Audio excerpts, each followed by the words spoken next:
What's up, fish friends? FOWLR Design Aquariums, December 21st, 2006. This is an update on my high nitrate treatment. It's going good. It's gone really good. So on December 12th of this month, I decided to start dosing my tank with Red Sea no-pox because I had high nitrates. And I was trying to get my nitrates down to where they belong, at 0.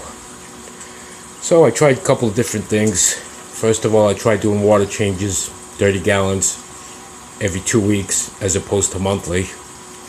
And didn't bring down my nitrates. They still stood high. Did that for about a month and a half. I gave up on that. So I bought some Chem denitrate. I placed a gallon of that in the sump in the low flow area. And I know that takes a while to get working. So I also started dosing with the no-pox chemical from Red Sea. So it's been about a week and 3 days, and my nitrates is back down to 0. Also, in that week and 3 days, I also did do 3 water changes. I did one on the 12th, 30 gallons. I did one on the last night. And I did one 3 days prior to that, 30 gallons as well. So within less 2 weeks, I changed 90 gallons of water. And my nitrates is back down to 0. So I do recommend the no-pox. I'd rather have my tank run more naturally with the anaerobic bacteria that's within the live rock.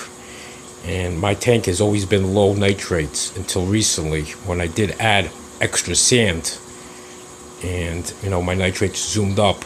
I'm not sure why. Maybe it was going through a mini cycle. The new sand in the tank maybe produced a mini cycle. I don't know. But anyways, I'm back where I want to be. I will continue to treat with the no-pox for until I have to go through the bottle. I purchased a bottle that was a pretty big bottle. It's 33 ounces, and within a week I used about approximately that much, 1/3 of it, 10 ounces maybe. And I also have been using a couple of bags of Chem denitrate over there with a couple of pieces of live rock just to hold the mesh bag down. I know that takes a while to get going, but it worked. I hope it stays there. We'll see. And I will continue to dose this, but I'm only going to dose very little. Maybe 5 milliliters per day, or 5 milliliters every other day. I'm going to try to taper off on it, but I do want to, maybe use go through the bottle, or maybe not. I don't know. We'll see. But I will taper off on the use of this to see if my nitrates remain where they should be at, like they used to be. So it works good, it does do the job. There are a couple of negative things about the product that I didn't like. First of all, your water sometimes becomes cloudy. I had one day I did a water change, and after the water change it became extremely cloudy, but by the next morning it was all cleared up. And I usually don't get cloudy water when I do water changes. It's never happened before. Another thing I noticed too is my skin mate.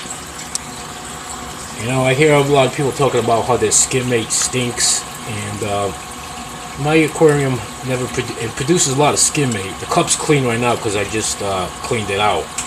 It's a Coral Life cone skimmer, by the way. Works pretty good. And so the skin mate, mine never really smelled bad, but after using the no-pox, I'll tell you, this stuff stinks. It stinks really bad. I don't like that. Neither does my wife, and it's not noticeable unless you come right to the skimmer cup. When you take a whiff, then you can really smell it. And it's bad. But usually before the no-pox, there would be no horrible smell, It would just smell it smelled pretty good to me, you know, kind of like a low tide. Nothing very offensive like a septic system like it does now. Yeah. Other than that, you know, everything seems to be back on track. I gotta make some doors for this stand here. Been up a year and I still haven't made them. My wife's been trying to get me to do that, but I get tied up in other projects I got going on.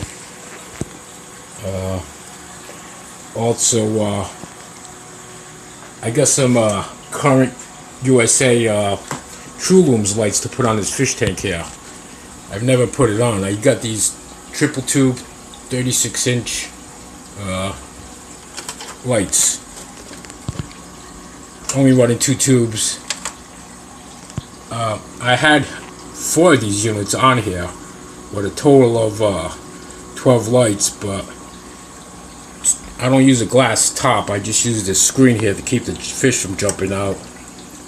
And 2 of the units kind of burnt out. You know, they started smoking where the pin connectors are. And you know, 12 bulbs at 20 bucks a pop, it gets expensive to replace, you know. You can see this one here, it's already got 1 bulb that's out. It's only running on 1 bulb. They are triple tubes. You know, they're supposed to use 3 tubes, but I'm only using 1 on this one and 2 on that one, and just the Tinex. But like I said, I have some True Looms strip lights to put on top. I got quite a few of them. I actually got 18 to put on there. It's going to be really bright and it's going to look nice. I just got to, you know, build a little canopy. This is going to be like a little frame for the canopy, and I got to do that. I haven't got around to doing that because I got other fish tank stuff going on. I also have just set up a 56 gallon reef tank in my bedroom. I'll be revealing that one probably around Christmas time, a couple of days, within a week. I also have a fish tank in my basement. It's a South American cichlid tank with crayfish. My son calls it his crayfish tank.